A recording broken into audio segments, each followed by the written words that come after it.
Бахархал 9 эрдний нэг Жанчхийн уран чимэг. Оюутны намар, ханийн дуу, их үрсийн элбэрэл, хүүхэн хүний хүслэн, чи миний зэрэг олон сайхан дуугаараа ард түмэндээ танигдсан Монголын эстрадын урлагийн нэрт дуучин Жанчхийн уран чимэг. Эрхэм гавьяат маань тэртех 1979 онд эстрад дуучдын улсын анх дугаар уралдаанд оролцож тэргүүн байрыг эзлэн болцлын дагуу Монгол Улсын филармонд дагалдан дуучнаар ажилд орж 2 сарын дараа гослол дуучин болон урлагийн зам руу эхлүүлж байсан гэгэн түүхтэй.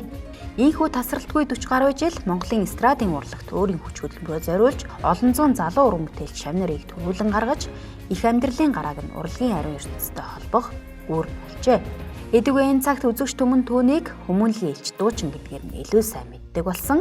Анх 2013 онд өвчтөе эхнэрээ үүрч яваа залуугийн тухай телевизээр хараад өөрийн эрэхгүй өрөвдөж туслахаар шийдснээр эмчилгээгүй гэсэн онштой ирээдүйд итгэл алдарсан залуухан эмэгтэй гавьяатын тус тэмээр хөл дээрээ босч өдгөө 2 ч хүүхдийн ээж болжээ. Уран чимэг гавьяат маань уран бүтээлч хүн бүтээлээрээ ард түмнээ баярлуулахаас гадна юу ч чаддгаараа тусаж дэмжиж явах ёстой гэсэн зарчмыг баримталдаг.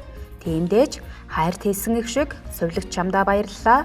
Зуданд нэрвэгдсэн маштад зориулсан тоглолтууд гээд 10-аад жил 900-аад удаа хандивын тоглолтуудыг зохион байгуулж олон айл өрхөд амьдрал бэлгэлсэн.